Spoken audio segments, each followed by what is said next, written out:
What's up? I'm Alex the Entrepreneur. In this video, you'll be deploying your e-commerce project. You'll apply Strapi to Heroku and NextJS to Vercel. You'll also set up a webhook, which will trigger a new build anytime something changes on Strapi. In order to continue, make sure you have access to the code for the e-commerce frontend and backend, which you can code with me on YouTube. If you want to take your career to the next level, or you're overwhelmed by the amount of options for topics you can learn, and you know that you want to build a beautiful portfolio of full-stack React projects, use the Calendly link to schedule a call with me to discuss mentoring. Even if you're just thinking about it, click the link in the description now. To deploy the NextJS Ecommerce backend, make sure you have access to the complete code. You can code with me on YouTube, or you can just pull it from GitHub. To set up Strapi, we're gonna need to set up the node version, then set up the database connection, then the upload provider. Lastly, we'll set up the environment variables on Heroku. We'll then continue by connecting GitHub to Heroku so that we can have automated deploys, and then we'll run a test deploy.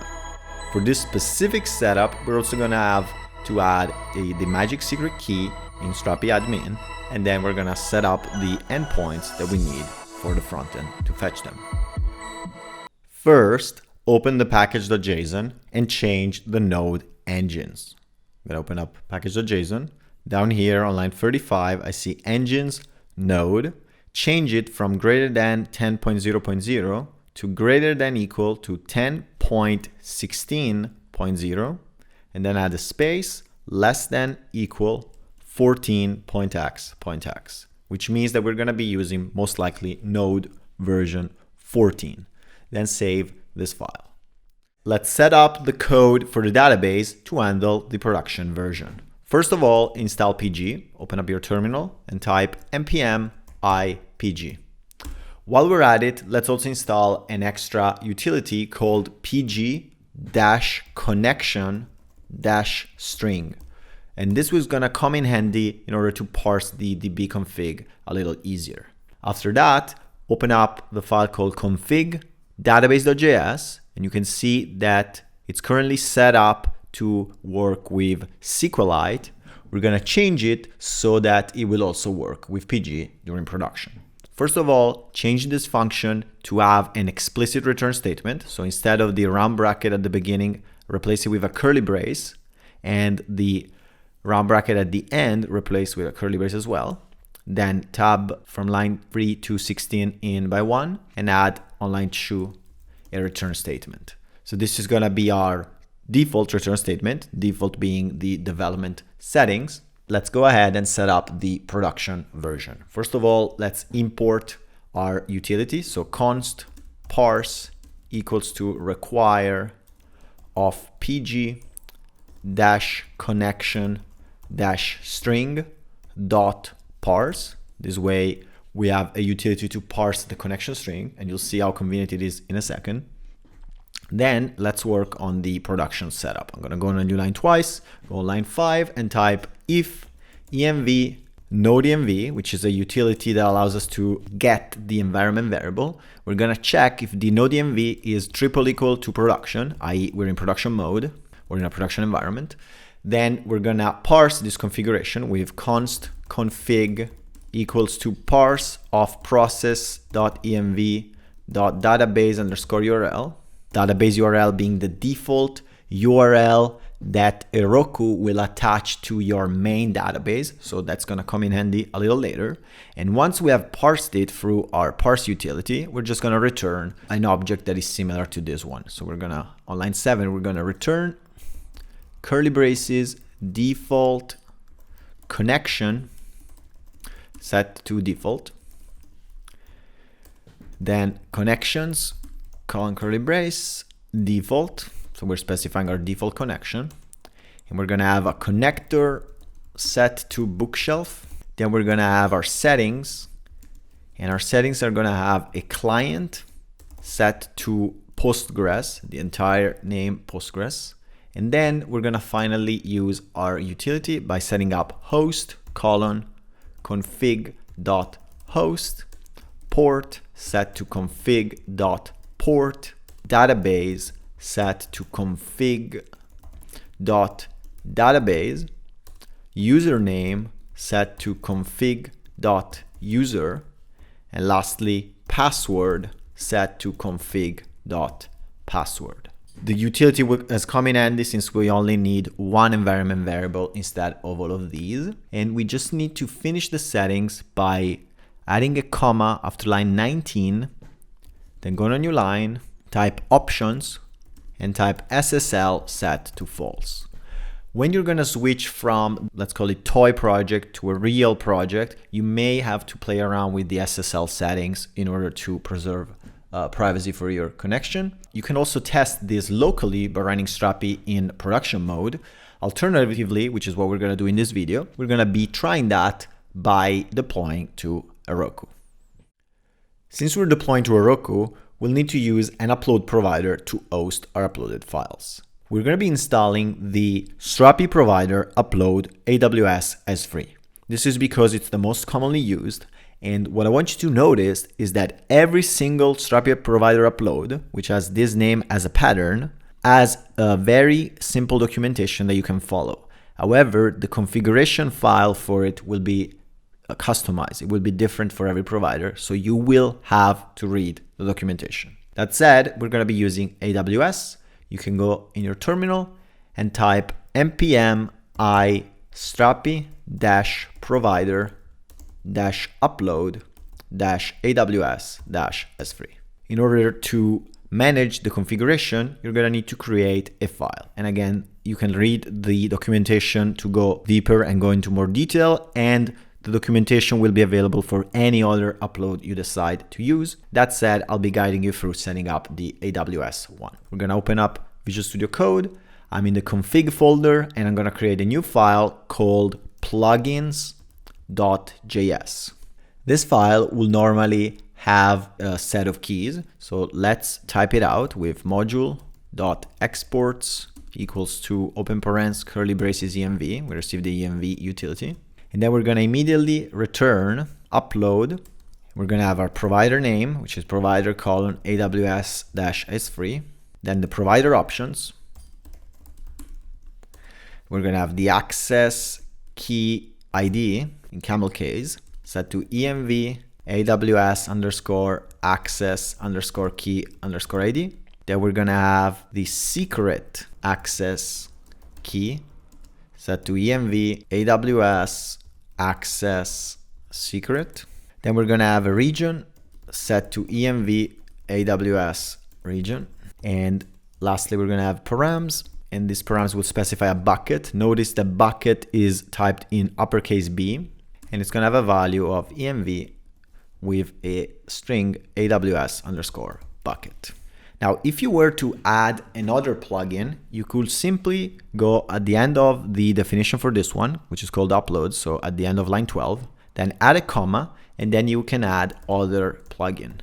This is effectively an object which is keyed by the name of the specific plugin. Now, in order to work with a dual environment of development and production, we will apply the same refactoring that we apply to the database file. So we're going to change the function to be a function with an explicit return by changing the round parens to a curly brace.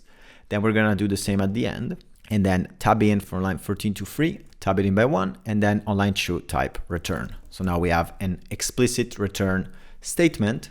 And then here on line 3, I'm going to do a conditional. So if open parens env node underscore env is triple equal to production, i.e. we're in production, then we're going to return this object actually. So let's go ahead and just cut out the entire return statement from line 7 to line 19.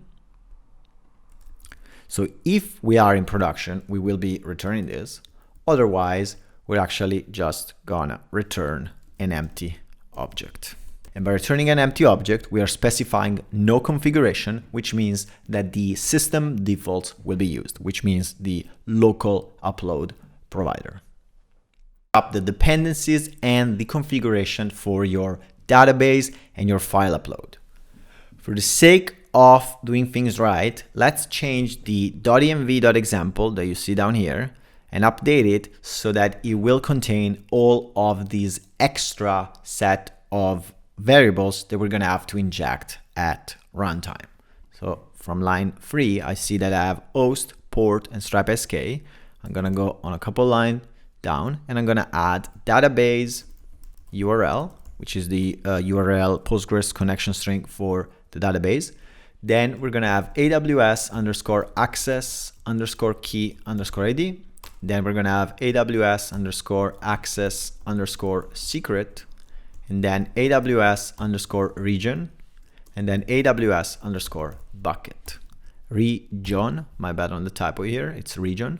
Notice that the AWS region will be the code that represents the region. So this will be equal to US-West-1, for example, or EU-West-1 or 2, whichever you end up using. This one is going to be called AWS bucket, and it's just the name of the bucket. Whichever name you gave the bucket, that's the name that you're going to be using, while the access key and the access secret you're going to have to find from your permission credentials.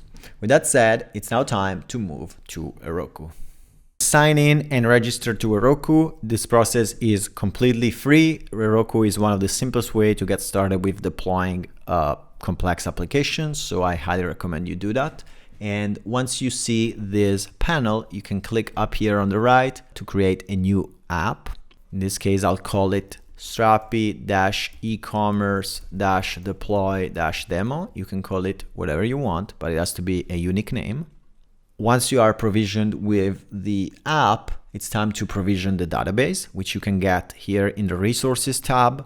You can navigate to this box and type Postgres. Click the second option, Heroku Postgres, and you can use the hobby dev, which is the free version. There's no need to pay for this, although once you do get into a production environment, I highly recommend going above. I typically use standard 0 as my minimum requirement, although I've had clients using also the hobby basic with success and no complaints.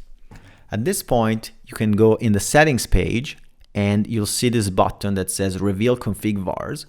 Once you click on it, you'll see the database URL. And this is literally the connection string that we already set up to be able to parse. So the next step is to just set up the rest of the keys. You should have these on the env.example, and I'm just gonna go through the motion, although I'm not gonna leak my keys. So I'm just gonna add the AWS access key ID, and then you're gonna have to put a value there as well. Then I'm gonna have the AWS access secret. Then I'm gonna have the AWS region, and then the AWS bucket. Something that is unique to our app is also the Strapi SK, the Strapi secret key. So also make sure to add that. You're not gonna need to add the host and the port because those will be provided by Heroku automatically. At this point, we are ready to make our first deploy. We're gonna go ahead and deploy by connecting our app from GitHub. At this point, and I want you to notice that I did add all of the credentials. You want to make sure to add them properly before you continue with this step. But now we're going to go ahead and deploy by using the connection between Heroku and GitHub. So in order to set that up, we've got to go on GitHub first. I'm going to navigate to my GitHub. I have a shortcut, but you can go on GitHub. I typically go in the repositories, and then I'll click on new. I'll call this the next-ecommerce-backend-deploy-demo. You can call it whatever you prefer. I'm going to set it to public, although this setup will work even if your repo is private. I've created the repository, and once I do that, there's a bunch of guides here, and I'll just translate them to you, and then I'll just copy and paste them. But effectively, actually we can use the second version here. Effectively, we're just gonna add a remote, which means that we are now associating the keyword origin with this URL, which is the URL that you see up here, by the way. It's just the same thing. Then we're gonna rename our master branch to main, because GitHub uses main as the default branch. And lastly, we're gonna push our main branch to origin. So you can confidently either click here on copy or just copy it this way. Then open up the terminal.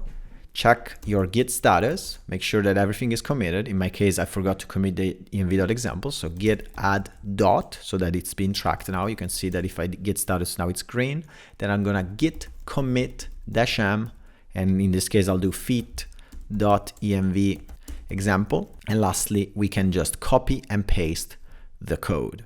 which is again, adding the remote, setting up the branch and pushing. You'll eventually learn this through repetition. There is no reason to dwell too much on it because at every step you're gonna be guided. So at this point, I'm seeing a success message. I'm gonna refresh GitHub and you should see your code, just like I'm seeing my own code. Now that the code is here, we need to remember this name of this branch. So I'll keep this tab open. I'm gonna go back on Heroku and I'll go in the deploy tab. Here you have a bunch of options. This one I showed a million times, so I'm gonna show you this one. Click on GitHub and you will see a button that allows you to log into GitHub. You can continue with instructions on screen. It should take a few seconds. And once you're done, you're gonna be able to select your own repo. I have a bunch because I have other companies as well. And at this point I can see my name, which is represents here, you can see here. And then I'm gonna get the name of the repo. I'll just copy it and then I'll paste it in the repo name and I'm gonna search. I'll find this and I'll click on connect. Now I've connected the code from this repo with the deployment on Heroku. So I could just click here to enable an automatic deploy, but it's a good practice to always do a manual deploy first. So I'm just gonna click on deploy branch and we're gonna see a log down here, which will tell me what's going on basically. So I'll keep track of that. And once the app is successfully deployed, we'll also enable automatic deploys. Honestly, I did all I could to avoid having an issue with the build, but unfortunately I got one. So I guess I'll just take this as an opportunity to teach you how to deal with issues with the build. Now this issue is actually very frivolous, so we'll fix it in a second. I want to take this opportunity to show you how to debug an issue with the build. So you can see down here that we have a log for the build. And you can see that this text right here is saying that there's a dangerous server version and Heroku loves us and that the push was rejected. From my experience, this text right here is useless. There is no value to be gained here. So what you want to do is you want to scroll up and you want to actually get the error. So we're starting to see npm error. These are actual errors. But again, this stuff is just saying that the script has failed during build and that there's a log of the build. So again, it's not particularly useful. So let's keep scrolling up. Again, this is saying when this happened. And now we're actually getting a message that is very interesting. We're seeing error while running command build, could not load JS config file, tmp build, blah, blah, blah. And then a message that says requie is not defined. So it's still a little obscure as to what it is, but if you just copy this requie, which is not defined, and not defined is something you get whenever a variable is not defined in JavaScript, but if we just search for requie in our project, and I literally just right click on e-commerce backend, find in folder, search for requie, I open up the database file and I see that I made a typo. I made the typo of typing requie instead of require. So let's go ahead and fix it. I can then open the terminal, git add dot to add everything, git commit -m with a text that says fix typo, and then git push origin main to push the code to GitHub. At this point, I fix the typo. I'm gonna get a confirmation of the code being uploaded, and I can try a new deploy. Our build was successful. So at this point, you can scroll a little bit up, see this black button saying enable automatic deploys and click on it. And now, anytime you push a change to GitHub, Heroku will automatically deploy your changes, provided that you deploy to the main branch. So that means that now, anytime you push to main, you're gonna have new code, which means that you can still deploy or you can still push your code to separate branches in order to use GitHub just for source control. And then you can use the main branch as a way to deploy your live site. We see a button down here that says view, or you can also scroll up and click on open up, and you're gonna be able to open up your admin panel by navigating to the URL and adding /admin. Go ahead and sign up. Yes, all of your local data is gone, and it's gone because you're using a different database. This is typically very normal to most people, but it may be surprising to you. But yes, the data is gone because you're using a new database that is starting from scratch. So I'm gonna just call it Alex Entrepreneur, and I'll just quickly create an account. You can see that we have orders, products, and users. And in order to set up Magic so that we can provide authentication and secure order storage and processing, you're gonna go on your Magic link and you need to add those credentials. You can find the credentials here in the dashboard in Magic Link. So click on the name of the project and then get your secret key and then submit to save. Then set up the users and permissions, which you can look from the development version. So click on Settings, Users and Permission plugin, Roles. Let's do the public role first. And for public, we just need to open up the find and find one for product. So click on Save.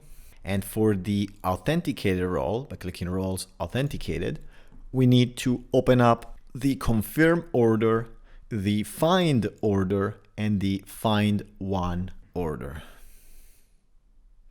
At this point, you can create a test product. So go in collection types, products, and add your information. In this case, I'll type the Complete Strapi Course, and I'll add an image with my image. And at this point, the file is being uploaded to AWS. There we go. Let's quickly add a description. This is the course you should taking, meta description, the Complete Strapi Course, over 2,000 students, and I made a title with the Complete Strapi Course dash Entrepreneur. Let's add a price of $12.99, and the slug has already been built. I'm gonna save. Make sure to click the publish button after saving, otherwise you're gonna get very confused. So make sure to click publish and make sure that you see a green here with published version. And now we can check the products by navigating to the URL of the Heroku app /products. And you should be seeing your product publicly. So that means that you were successfully able to set up your e-commerce Strapi-based backend and deploying that to Heroku. And at this point, you can now use it to fit your needs. In our case, we're gonna be connecting that with a NextJS frontend in the next video. In this video, you'll be deploying the NextJS Ecommerce frontend via Vercel. This is going to be almost too easy. In order to continue, you'll need to have deployed the Strapi backend on Heroku, and you also need to get the source code for the e-commerce frontend. You can also code it along with me on YouTube. These are the steps that you'll be taking. First of all, you'll create a GitHub repository to push your frontend code. Then you'll sign up for Vercel. Then you'll connect the repo. Then you'll add environment variables. And lastly, you'll run a deploy. So let's get going. In order to deploy on Vercel, we're going to be using the GitHub integration. Go on GitHub and create a new repository. I typically do this by going here on repositories, and then I click the green button on the right, new. I'll call this repo next-ecommerce-frontend-deploy-demo, and I'll set it to public. At this point, we need to push our code to GitHub. If you never used Git during the process of coding the frontend, you're gonna have to just copy and paste this set of commands. Otherwise, if you already know what Git is and you already know how to use this, you can just get your remote down here, set your branch to main, and lastly push to origin. So that's what I'm gonna do. I'm gonna open up my e-commerce frontend to run a git status to check the status. I see that I'm on branch master, nothing to commit, working tree clean, which means that everything is already committed. Then I'll just copy the three commands and I'll just copy them one by one. The first one is git remote add origin and then this URL. It's basically setting up my remote such that if I were to type git remote -v, I will see that it's now set up to GitHub. Then the second one is just renaming the current branch I'm in to main because GitHub uses main instead of master for principal branch name. And lastly, the last command is git push u origin main, which means push the branch main to the remote called origin. I'm gonna run that. And once it's done, I can refresh the page here on github.com under my repo, and I can see the code. So next, we're gonna go ahead and set up Vercel. Signing up for Vercel is a breeze if you've already signed up for GitHub. So I'll just show you what you have to do. You just gotta go here, click on sign up, and then continue with your GitHub account. That's gonna make it super easy. And the second you do that, you should see a page that is very similar to this, where you see your name, and then you see a button on the right that says Import Project. Click on Import Project, and that way you're gonna be able to continue. In order to deploy, click on this option on the left, Import Git Repository, and you're gonna be asked for the URL of your repo. So just go on GitHub, double click up here, and copy it and paste it. And that's as easy as it is. At this point, you're gonna be able to set up your build settings. Since we're using a simple and plain NextJS application without any workspace or any quirky stuff, Vercel will actually pick up our configuration and it's already set up for us. The only thing, so if you open up your build settings, you'll see that they're already defaulted to the settings you would normally use, while the only thing we actually have to change here is the environment variables. If you coded along with me, you may remember or not, that there's a file in e-commerce frontend called utils urls.js, and this file contains 3 specific variables up here that we need to pass as environment variables. So you can see that there's a next public API URL, which I'm gonna start by copying it. I'm gonna put it here on the left, and the value of this will be the Heroku backend you deployed. So you now need to know exactly the URL of your backend, and I'll show you how to get that. I'm gonna go on Heroku. I'm gonna search for the project we built, and yes, I built a lot of projects. Strapi Ecommerce deploy demo, and then I'll click on Open App. Once you click on Open App, you get the URL, and that's exactly the URL you're looking for. So copy that URL, which is typically the name of your app, .herokuapp.com, and add it here. Make sure to delete the trailing slash at the end. If you have a trailing slash at the end, it's gonna break the build later. So make sure to avoid that, and then click on Add.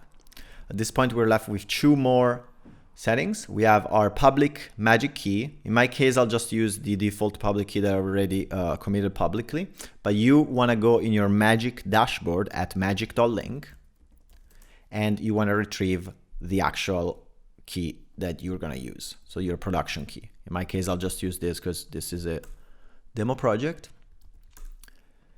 And the last key you'll need is the Stripe publishable key, the Stripe public key. So copy the name next_public_stripe_pk, put it as the variable name, and then add your public key. In my case, again, I'll use a test key. In your case, you should log in into your Stripe dashboard and retrieve your production key. Click on Add. These variables will be added to the environment, and you can specify different variables on different environments. Vercel is actually really versatile. And at this point, we're going to be running a demo build. And at this point, we'll be running our first build. There we go. You see the confetti, you see the glory of your project being successfully deployed. You can click on visit, and you'll be able to visit your static site generated project that contains dynamic behavior and is also connected to your Heroku Strapi backend.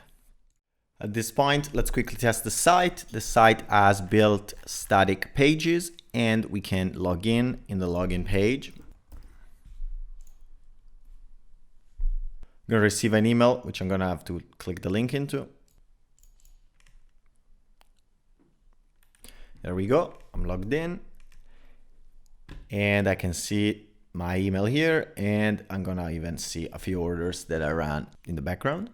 I'm gonna go in the single product, I'm gonna try and buy it, and that will generate a token in Strapi that will be returned and will be used by the frontend SDK to redirect me to the Stripe checkout, in which I can safely add my credentials. Test credentials are a card with just a bunch of 4 and choose, and a valid expiration date. There we go. Payment is processing, and on payment success, I'm going to be redirected to the success page, in which the endpoint on Strapi will be triggered to verify that the order was successful, giving me back a confirmation message. Nice. The last thing we want to do is add a webhook to update the site anytime you change the products.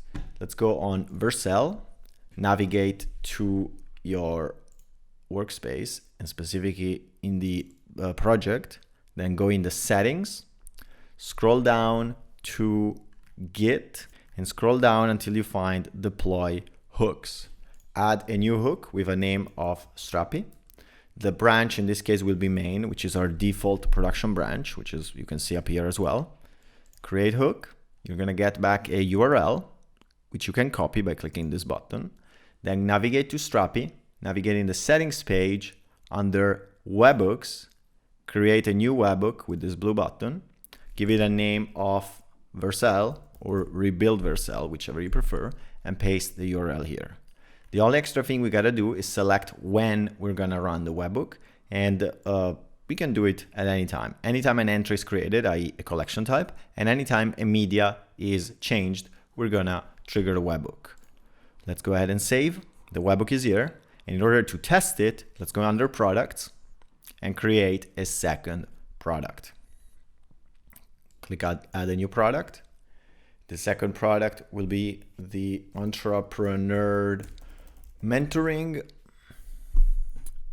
I'm gonna actually upload an image just to test the AWS upload. Let's see, let's put this image right here. There we go.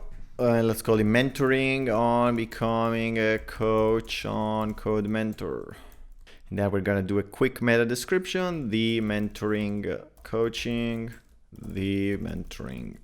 coaching title. Let's put a price of, let's put $12.99 and save. Once you're done with the product, make sure to publish it. Otherwise, this will not work.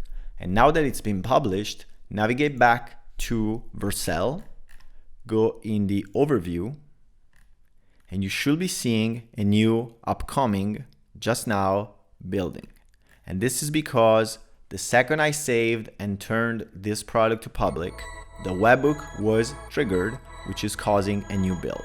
And since Vercel uses incremental builds, this will actually take very little time, and it will basically rebuild the entire site with a second product. And you can start seeing here that there's already a new slug. So I'm gonna visit the new site, and after 25 seconds, whatever, we now have a second product that is already viewable for everyone.